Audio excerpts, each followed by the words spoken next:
Hey everybody, I want to welcome you to Real Talk with Real Estate Investors. Today we got a great team. It's a father-son team.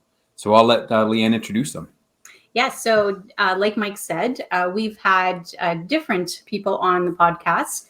We've had ourselves as husband and wife couples, Jen and Steff, us.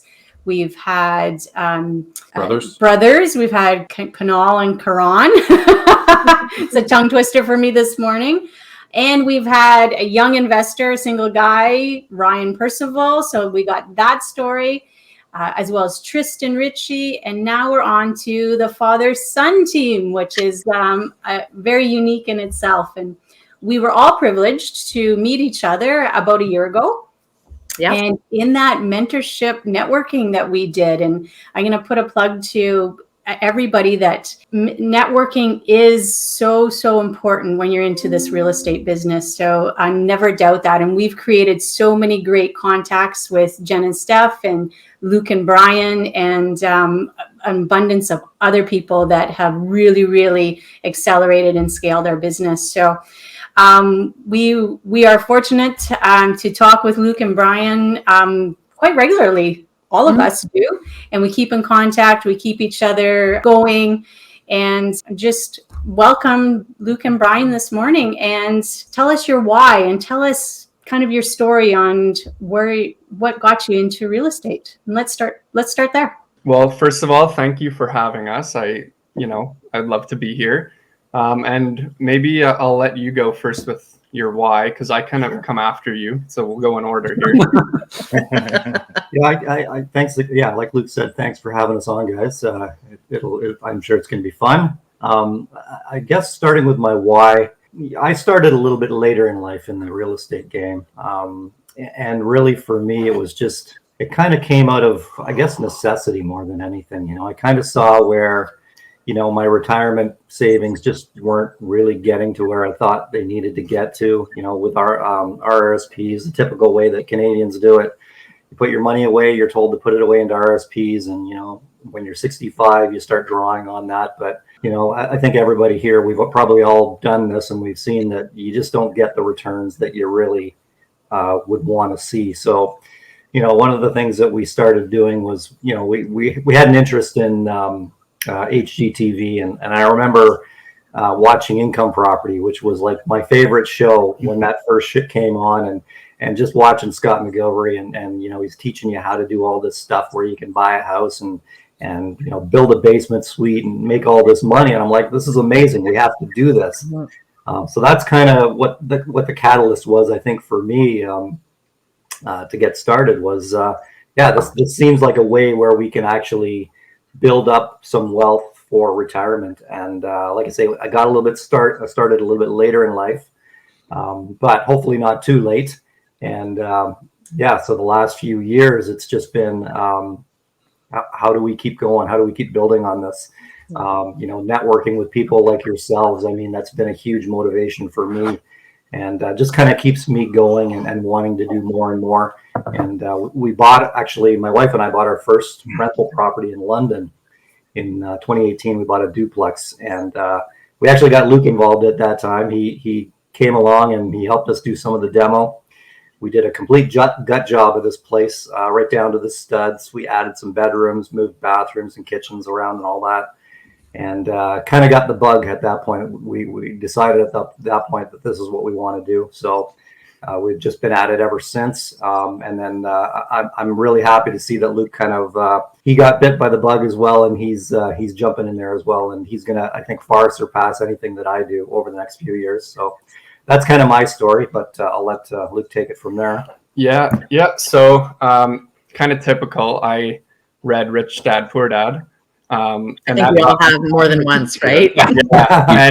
And I think that I've always had that mindset, like I need to be free in my life and I don't want to work a 9-to-5 forever. So I think seeing my parents kind of start investing in 2018, it just was always in my mind, like that's something that I wanted to do too. And so it's just been so ingrained in my mind that like, this is what you do. It's not a challenge to me because this is just what I grew up learning.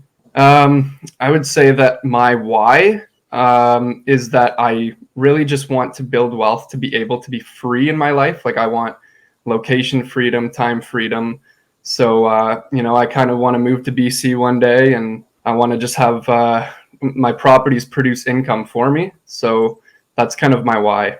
And you know what? When you're in your early 20s, that's the best why you can have, is knowing how that freedom will benefit you down the road. Yeah, exactly. And I have the ability to look kind of long term. I know a lot of people are really into the get rich quick and, all this stuff. But I think the most important thing is to invest in yourself. And that's really how we all met each other. Networking and investing in yourself and just building for long term, because that's how it's done, really. Yeah. And I love, Brian, when you say you wanted to get started on something, and it wasn't just, let's just buy a rental. It was like an all-out gut, tear it down to the studs, moving a kitchen. Like you were all in like 120% on that project, obviously. We went big for our very first one, not really knowing what we were getting into. And yeah, you're right, Mike. It was one of those ones where we didn't know what we didn't know. And we thought, well, this is just how you do it, right? So we took on this project that, and it's true what they say, plan on spending double your budget and double the time. And that's exactly what happened. A 3-month reno turned into a 6-month reno. What we thought was going to be around $50,000 reno cost ended up being over $100,000. But in the long run, it turned out to be a great property, and we actually ended up selling it early last year. But we made a killing on the profit on that place, and it actually allowed us to get into a couple of other properties as a result. Yeah, and that's how you do it. Where are you now? I know we know where you're at, but let our not everybody else viewers does. know where your investments are sitting right now. So, do you want to take that? Sure. Yeah. So, so he had the duplex in London and sold it, and then I had a single family home in London and ended up basically flipping it within like 6 months. And then we took our money out to New Brunswick, and we got a duplex there. And then we took another chunk and put it into a 6-plex in Edmonton. It's kind of, I don't know if it'd be called a 6-plex. It's almost like 3 duplexes that are attached. And then we have the single family home in Detroit, Michigan. And then you've got your condo as well. Pre-construction condo that we actually, it's still not built. Next April is going to be completed. And we still haven't decided whether we're going to assign it, if we're going to keep it. So stay tuned on that. We'll see how that goes. That one's in Toronto. Yeah. And there's lots of, we can talk, there's lots of information on that RWA, that reserve, wait, and assign, how that can be really beneficial, and you can do very well with that. And also, a condo can be a great long-term investment too. So, especially in the GTA, right? And I think they do 2 years free property management or something like that. Yeah, at the time we bought it, that was one of the incentives, is that they would handle the first 2 years of property management for us, and they'll take care of getting the tenants in there and all of that. So wow, that's great. That is an incentive for sure. It's pretty, it's interesting. So we've never done anything with condos before, but like I say, we're still not sure whether we're gonna go that road or we're gonna do the RWA like Mike mentioned. But a couple of options there at least. Awesome. And that's what I love, right? And we've all had the conversations so many times, is you can do real estate 100 different ways, and every single way will work. And I think all of our properties are different ways. Like we haven't done the same thing twice. So like the duplex in New Brunswick is an older home, and then the 6-plex in Edmonton is a new build, and then there's a pre-construction condo, and then the older single family style in Detroit. So yeah, we haven't really picked our niche either. So I think that's okay though. And I get that there's merit in kind of picking what works and staying in your lane. But I've also kind of learned, and we've had the conversation over the last year, and I know we've talked to Mike and Leanne about it almost weekly, is doing different things in your portfolio kind of creates a really neat balance. And it allows you, when one thing might fall a little bit short one month, you've got a bonus of something else that might be able to pick it up. You know what I mean? And kind of. Exactly. Yeah. Like if you've got one that cash flows really well and then one that appreciates really well, that's just 2 different ways that it can help you. So a couple of questions for you guys. What's kind of been the biggest hurdle or roadblock that you guys have encountered so far? And maybe, how did you overcome that? What do you think? Biggest roadblock? Biggest roadblock? I think mindset, to be honest. Yeah, no, that's a really good point. I think you're right. I mean, because in terms of finding properties, finding or getting getting mortgages, I think we haven't really come into any roadblocks at all there yet. But mindset has been one of the biggest ones I think to overcome, is just feeling confident enough to know that we could do it. Things like OPM, which we're still working on, kind of perfecting that pitch, I guess. Mm-hmm. If you That's want a tough to one.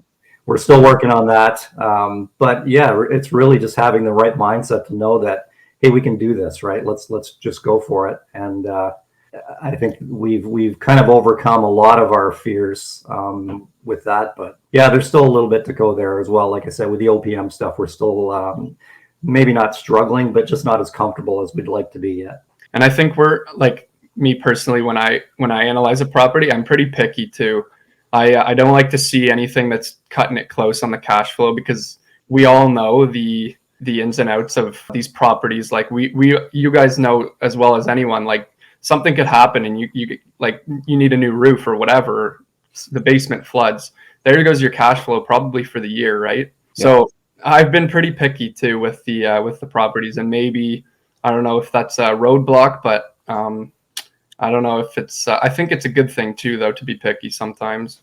Oh, definitely. Yeah. We could have a portfolio of 50 doors, by now, if we took every deal that came across the table. But again, Exactly. it's one bad deal can, harm you for 10 years. Yeah. And it's, there's a lot of speculation out there on, what the market's going to do. Again, we like to put it in a spreadsheet, and it's math.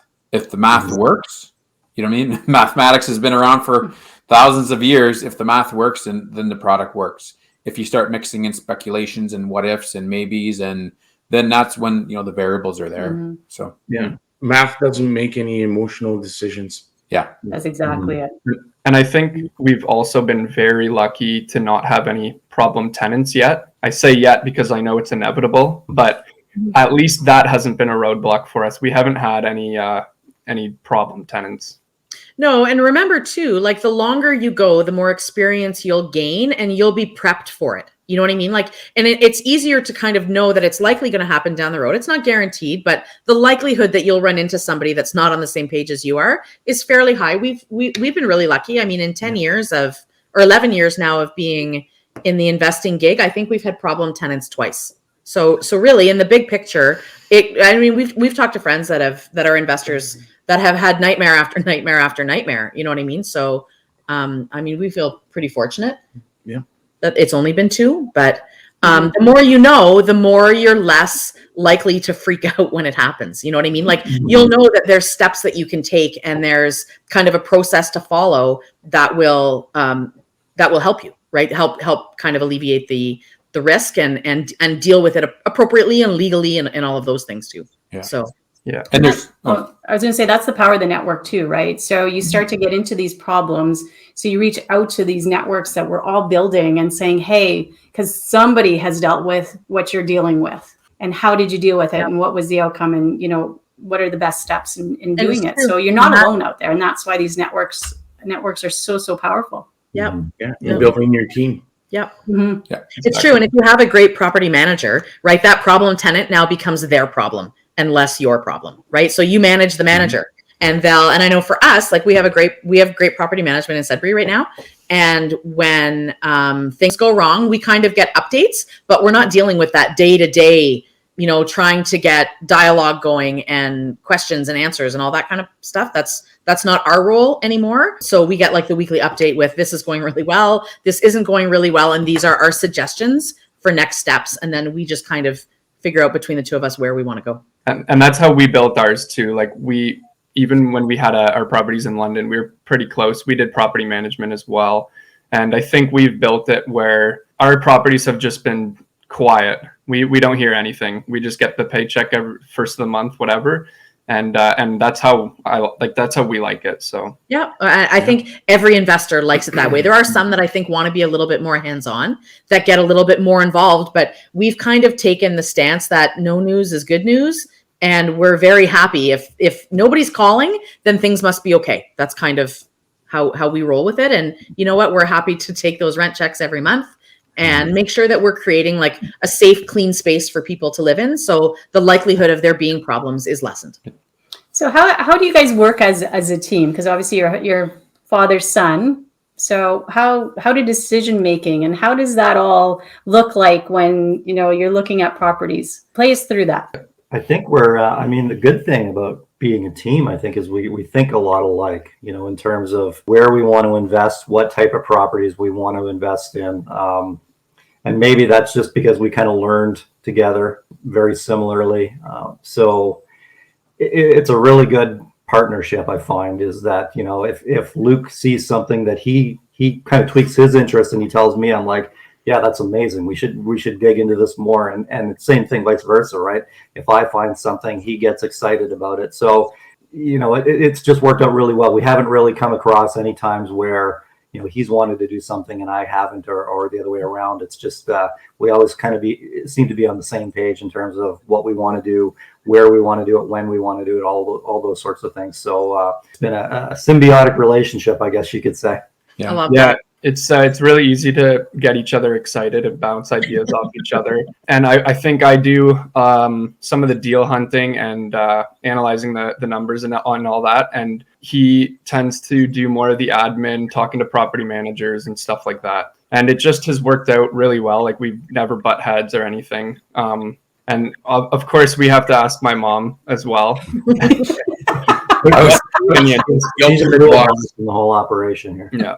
I was just gonna say she's the brakes on the bus. Leanne always calls herself the brakes on the bus. I get these grandiose ideas, and I'm doing this and I'm doing that, and she's like, "Whoa, hold on here." Yeah. It's funny how you find balance. Let's do this. Yeah. Yeah, it's funny how you find balance in your working relationships, right? Like, I know Mike and Leanne and Steff and I have had that talk. I'm the gas pedal, Steff is the brake. And it kind of works the same with the Nicholsons. And it sounds like you guys have found some really great balance. And then you have Mom as kind of the operations manager who lets you know if it's a good idea or if it isn't, which I think is awesome too. Yeah, she's the voice of reason in the whole operation. Yeah, I think whether or not she agrees with what we're doing, she'll always kind of play devil's advocate or challenge our thoughts. And then we kind of have to be on our toes, like, okay, yeah, maybe we should rethink this before we go through with it, right? And that's a really important piece to have, right? That I know sometimes we miss that piece, right? Because I just want to go. Steff's like, okay, let's slow down a little bit and make sure we're all right. But you need a devil's advocate to say, okay, what if this goes wrong now? What if this goes wrong? Yeah, and exactly. This could happen, and how do you deal with that? And that's all part of the due diligence. Yeah. Sure. And that's like with Luke and I being so similar in getting excited about things that we see. We kind of pump each other up, and then my wife is the one that kind of brings us back to reality. She starts throwing 20 questions at us, like, well, did you think about this, or what about this, or what about that? And we're like, oh yeah, okay, I guess we need to rethink it. She's the fun police. Yeah. Exactly. Sorry. That's awesome. Okay, for the next question, I don't want to sound too bad. This one's most likely going to be directed to Brian. What is the first piece of information you wish you had 10 years ago? So that would have put you at 14 years old, Luke. So we're going to direct this one to your dad. First piece of information I wish I had 10 years ago. I wish I understood the power of leverage and the power of investing. And I didn't really get that. And 10 years ago, really, these HGTV shows were just kind of getting started. They weren't talking too much about, putting your money into a property, leveraging it, making an income from a property. It was just something I didn't even know really even existed, and I guess I wish that's the one thing I'd understood at a younger age and had started this whole process sooner, because I think I'd be miles and miles ahead of where I am right now. But I'm just happy that I did finally discover it. And I don't think it's too late. I don't think we're anywhere near that point. But No. it's just something that, I just wish I'd known about this sooner. When I was 14, I just wish I had some money to go get a bag of chips from the Hastings. You know what? I have a daughter that just turned 15, and all she's looking for is like money to buy lunch at the cafeteria instead of mom making her a lunch, right? Exactly. No, but just kind of getting back to what Brian said about understanding leverage and how it works, and wishing we all kind of learned about it a little bit sooner. I think we've all kind of had that thought now that we see the power of and the growth that can come from leveraging and real estate and being able to create a business with it. Right. So, and that's, we're not just investors, like all 6 of us here are growing our businesses. And this is something that's generating wealth to kind of carry us forward and create those freedoms that Luke is talking about. And I think that's kind of worth a mention too, right? It's not just like this is something that we do on a Saturday afternoon and when we have a couple of spare hours, like we're dedicating vast amounts of time to these kinds of, mentorships and conversations and networking opportunities.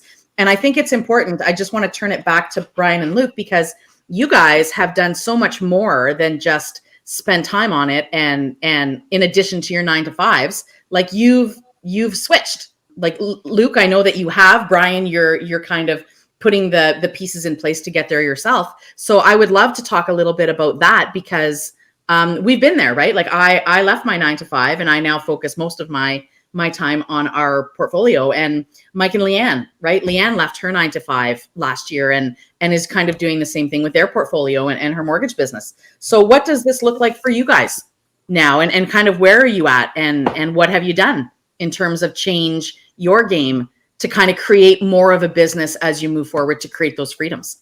Yep. So for me, I was an electrician and I wanted to flip it and be full-time real estate. And I knew that I didn't want to just take all our cash flow and that be my income, because then that's kind of pointless. You're not going to be able to grow if you start chewing away at your cash flow. So I needed to get a job where I could basically still be in the real estate world. And it's like a step. You need a step in the middle. And it's what you did, Jen. Like you became a real estate agent, and now your whole world revolves around those 2 businesses. You're investing and you being a real estate agent, and they just mesh together. And then Mike and Leanne became mortgage agents. And I kind of, I thought about both those jobs, and I thought, I don't necessarily want to be, Sunday morning going to showings all the time. 100%. I'm a realtor and I don't want to do that either. Yeah, exactly. So I went down and I feel like I have a pretty good understanding of the underwriting, and I'm a numbers guy. So I that's what drew me into becoming a mortgage agent. So I recently quit the 9 to 5 and now my whole world is basically real estate. Which is amazing. Yeah. I think that's so exciting. Oh my gosh, congratulations. Thank you. It's a huge step. Huge. Yeah. Yeah. And like you said, it's tough to go between your 9 to 5 to being a full-time investor without a step in the middle. Exactly. Because usually you're going to eat up the cash flow from your investments to float your life, right? Like the bills still have to be paid at the end of the month. And to jump straight from a 9 to 5 into an investing, you either need a ridiculous amount of cash flow to kind of be able to float both the investments and your life, or you need at least a small step in the middle. And that's kind of what we've all done, right? Yeah. And that step in the middle, if it can keep you in that environment of real estate, then so much the better. Exactly. And there's a few pieces to it. One of them is that when we're looking for OPM now, I am a licensed mortgage agent. That is just another layer of trust that people can have in me. And then, now I'm at my desk. I'm free to take calls. So I'm free to work on the investing business too. So it's opened up a lot of doors, and hopefully we can get you there too. Yeah. So what are you doing to become a better mortgage agent? Are you just took the course, or what do you have going on? Yeah. So I'm in a training program. It's like a training brokerage that Leanne actually got me into. And it's not your average, you become a mortgage agent and, you're on your own, figure it all out. We're really learning how to build a business from day one with CRMs and kind of treat yourself like you're already running a very successful big business. And that's kind of how I've been learning and building my business. And and it's going really well so far. That's so Good. awesome. It's awesome. Yeah. I love it. So what's going on with you, Brian? So maybe a little bit similar to what Luke just talked about. I got interested in the whole mortgage thing as well. Once Luke started getting interested in it, I thought, yeah, I could probably look into this as well. And of course, listening to Mike and Leanne and some of their stories about getting into the business. So I actually signed up for the mortgage course as well, and I've been running through that. Just completed the course about two weeks ago. I've got an exam booked for next week to actually get the not technically the license yet, but allows me to get hired by a brokerage to kind of start that career. The one thing with me is I'm not quite ready to jump out of my 9 to 5 quite yet. I still enjoy my job. I like what I do, but you know what? It's just another option for me, right? It's something that, if I decide a couple of years down the road, I'm ready to try something different. I've got that as an option. And for me, really the whole mortgage thing is just, kind of like Luke alluded to earlier, I just like being involved in the real estate business, right? I love learning as much as I can. And the mortgage part of it, just understanding how that all works. That really was something that kind of interested me, and I just wanted to learn more about it. And I feel like I'm at that point now where I get it, right? I know how a mortgage is put together. I understand the underwriting process and all of that. It's just kind of I guess for me, it's just kind of like another tool in my tool belt. I really understand that side of the real estate game. So that's really a big part of it. Whether I actually go down that road of being a mortgage agent or not, that remains to be seen. But it's been a fun journey, and it was just learning about it. No, and that's what helps make you well-rounded, right? And that will only add to your investing business as you go and as you grow, because you just have one more file of knowledge in that area. Oh, exactly. Right? Which now created more people for us to call when we need mortgage information. And we, Leanne and I are obviously both, licensed, and I still have a 9 to 5. And I think we mentioned to Luke the other day, Brian, once you park your license, if you park it at the same spot as Luke, you guys can become a really dynamic team. And that's kind of how we've done it. And we co-broker everything together. So, I can be on the file. Leanne can view the file. Both of us can work on that file because we're co-brokering it. So, I'm out 9 to 5, but, evenings and weekends I can support. Leanne supports during the day.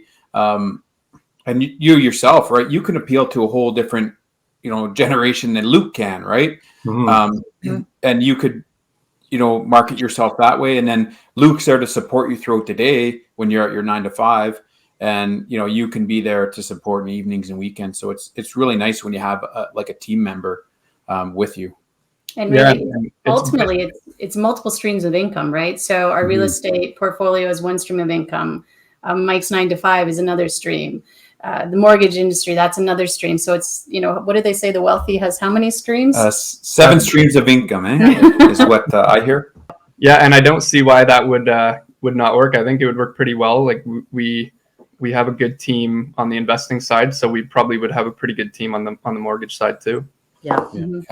I think that's great. Okay, so what out of all of the successes that you've had, because like the rest of us, it's been a really busy couple years, right? Now that we kind of have grown, and the networking and the leveraging and all the great stuff that we've kind of learned, what do you think is your greatest success so far? What do you think? I don't know. Greatest success. Well, I really, really, really like our sixplex in Edmonton. Yep. That's what, every time I think of you two, that's the first thing that comes to my mind is that new build in Edmonton, and that will give you money for the rest of your lives. Yeah, it's really solid cash flow, and they kind of told us we were lucky to get it at the time we did, because he's telling me now, my real estate agent, he's like, hey, if you want to sell, it's probably appreciated about $300,000. So, and that was what. It was only built in last June or July, I think. So, and that's the power of a crazy market, right? Yeah. Exactly. And I think we're seeing that almost everywhere. Yeah. Wow. I think the only other thing I would say in terms of biggest success, I think a lot of our success is really due to our mindset. And coming back to networking again, I mean, the networking piece is huge. I mean, people don't understand how important networking really is, to kind of get around like-minded people and talk about, different ideas, different strategies, things like that. I mean, that really kind of jumped our whole real estate investing business ahead. Just trying to figure out stuff on your own. It's a hard process. Just having people that you can bounce ideas off of and get different perspectives on things. I think that really helped us in terms of our success, our greatest success, and still going forward with more success. Well, it's easy too. We found, especially if we're not connecting with people like a group like this, it's easy to get distracted and to say, oh, yeah, I'll think about that next week, or we'll work on that next month, or right now it doesn't really need any attention. But after a conversation with you guys and an episode like this, it's like, no, like I got to make some notes now, and I'm fresh for the week, and lots of ideas, and it's important. And you're right, it really does keep you motivated, and it keeps you kind of in the loop with what's going on with everybody else, because it keeps you in the right mindset. Yeah, agree. Yeah, that's a good point, Jen. When you get off a call like this, you're pumped, like you're ready to keep going. And I think that if you're not networking and you're not talking to people, you're just it's gonna fall apart, and you're just gonna say, you know what, whatever. It just quietly goes away. Right? It's true. And it has happened to us. It has happened to us before, where we just kind of get comfortable, and we're like, okay. And a few months go by, but then when we talk to our network, we're all excited. And I mean, that's how we got all of our properties. We wouldn't have gotten any of them without meeting you guys. Guaranteed. We're going to hang up from this call, and Steff will look at me and go, oh my God, I'm so pumped. Let's go buy something. Like today. Shopping already. 100%. Okay. I'm going to move us into the lightning round. So, for the purpose of these questions, we're looking for quick answers. Super fast, whatever pops into your head. Okay, so if you were to pick one, what would it be? A $500,000 annual career, $1 million, or 100 doors? What would you pick? Ooh, okay. With 500,000, you could really qualify for a lot, save a lot. But with 100, and there's the mortgage agent. Like a true mortgage agent. I would say 100 doors if that's in Ontario, kind of where we live. 100 doors. Okay, Brian, what's your pick? I think for me, the $1 million. Yeah, because I would turn that around and just buy a bunch of properties right off the hop, and the 100 doors. I mean, the one thing with 100 doors is that doesn't necessarily mean they're cash flowing doors. Right. They may not be in a great area. Like, you need more information on that. But for me, with $1 million, I could go out and buy a lot right off the get-go. So that's kind of where I would go. I like it. Perfect. Okay. So if you had no money restrictions, where would you be right now? I would be in BC. No money restrictions. Somewhere warm. Costa Rica, maybe. Having drinks on the beach. Costa Rica. I think probably somewhere in Europe, actually. Like we've talked about buying a place in Spain or Italy, something like that. That's probably where we would be. Oh, lovely. Oh, nice. I'm boring. I just want to be on the other side of the country. I was gonna say. Yeah. Hey, you're young. I expected it vice versa. I expected you going around the world. Well, the BC thing is very realistic, because that's kind of been our plan, and my girlfriend and I's plan. So that's awesome. It's a great place to be, for sure. What do you like most about being in business with your dad or with your son? I think that it works so well because you can have conversations in a different way than you would have with a business partner, and we're just always with each other, right? So it's super easy to communicate, and I find that we just have the same thoughts, so everything just meshes really well. Yeah, I was going to say the same. I think we think a lot alike. So, like we mentioned earlier, if we talk about a property, something that interests one of us is usually going to excite both of us, right? So, just having someone that we can kind of share that excitement with, I think that's what I really enjoy. And I'm going to go the flip side of it. What is the least that you like about being in business with each other? Is there something you don't like? Better not. All the chips are on the table now. Oh boy. I don't think there is really anything that I don't like. Like I wouldn't if it wasn't for him, I would probably be in business with myself. I probably wouldn't have a partner. I don't know. I think just that we're family, and this is kind of just how it happened, and it's working really well. I don't think there is really anything. I can't think of anything. I mean, for me, kind of like what you just said, I think Luke was really the one that kind of got me motivated to keep investing, right? To keep going. Like I said, we had that place in London, and we kind of become a little bit complacent, I guess. We were just kind of sitting back and waiting for the next thing to happen, almost to fall into our laps. Yeah. And once Luke started getting interested in investing, he kind of pushed us a little bit, pushed me specifically. But yeah, I can't really think of anything that I don't like about working with them. Not yet, anyways. Not yet. We'll see what happens. Stay tuned. Stay tuned. All right. If I gave you $1 million today, what would you do with it? You already know what we would do with it. It'd be in real estate. I would probably, like you guys have done, I think we really want to explore Florida and our options there. Yeah, and you know what? We can't complain at all. Like, so it hasn't been long. I mean, we only closed on our place in Florida in January, but we've a great tenant, great property management. It's seamless. There's nothing really to complain about, and the rent's in American dollars, which we really like. And then if it sits vacant, you can go there. Yes, absolutely. Well, no, Mike and Leanne are going to buy something. We're going to go stay at their place. Yeah. I think we talked to lots of episodes about, U.S. money, like international currency. No matter where you go, it's accepted. Yeah. So that's, the U.S. is awesome for that. Right on. Looking back to a year ago, is there anything that you would do differently? Actually, a year ago is probably when we really kickstarted everything. I think we've come pretty far in the last year. Not sure if there's anything we would do differently. Man, I really would love to get another one of those Edmonton sixplexes, though. But yeah, that sounds like that was a great deal, and that's going to wind up being like a flower in your portfolio forever. So yeah, that's fantastic. Yeah, no, I think like Luke said, about a year ago was when we met a lot of you guys, that's kind of when we really kind of kickstarted things, like you mentioned, and started, actively trying to invest more and look at more properties and analyze more deals. And, before that, we just weren't quite as motivated, I suppose. Yep. Yeah.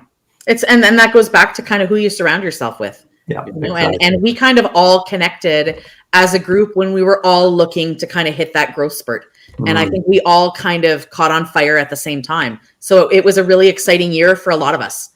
In a ton of different ways. And I love that we've all done something a little bit different, because that kind of feeds the conversation to make it better learning for everybody, which has always been really important to us. And we're always so appreciative, for sure. Next go round, short-term rental or long-term rental? I don't think we're quite ready for a short-term rental, although if we're looking in Florida, that could be an option. But I still think that I like the long-term rentals. This might be one we disagree on a little bit. I was going to say. Yeah. I'm kind of thinking about the next one being, Florida again, but maybe doing some Airbnb, something like that. Yeah. So, and you know what? There's so many property management companies down there to choose from that take care of short-term and long-term. You know what I mean? So it makes it simple to do both. I always like lots of options with stuff like that. Agreed. So now, okay, last one. Do you guys reward yourself after your successes? Like, have you done anything special to celebrate some of the great moves that you've had in the last year? Because you've had quite a few. I don't think we really have done anything to reward ourselves, have we? Well, with COVID, that made it tough. It's been a little tricky. Yeah. Fair enough. Do you have plans to celebrate? Like anything on the list of, once we kind of reach this level, we're going to take a trip, or we're going to kind of just do something special to celebrate that? No, but I love that idea. I think that's something, just a little bit of added incentive, maybe the next property we plan something like that, maybe plan a trip or something. Yeah, no, and a great idea. Yeah. Especially if we buy a property in Costa Rica, then we could just go there. We would definitely have to spend a couple of weeks there to check it out. I think. Due diligence, right? It's all. Yeah, we're waiting for our Florida property to close, because I think we'll have to go down and do an inspection on it there. Yeah. Sure. Yeah, well, we were just talking today about maybe trying to squeak in a week this summer I know that Florida in the summer doesn't make a whole lot of sense when it's summer up here, but for timing wise, that works for us. And I mean, a trip to Florida is still a trip. Yeah, to Florida, Still a trip to Florida. Yeah. 100%. Yeah. Okay, so on that note, I would really like to say thank you to both of you because it's been great to catch up. We haven't connected in a while, and I think that your story is going to be super inspiring and really it's going to garner a lot of attention because you guys are a great father-son duo. You're both very much on the same page, which I think is great to see, and you've got lots of great foundation work done for your growth that we know is going to come. So thank you again so much for being part of what we wanted to do today on Real Talk. And I thank you. And I look forward to having you guys back in a few months so we can see where you are and what you've done and kind of where you're growing from there. Yeah, thanks for having us, guys. Yeah. It's been great catching up again.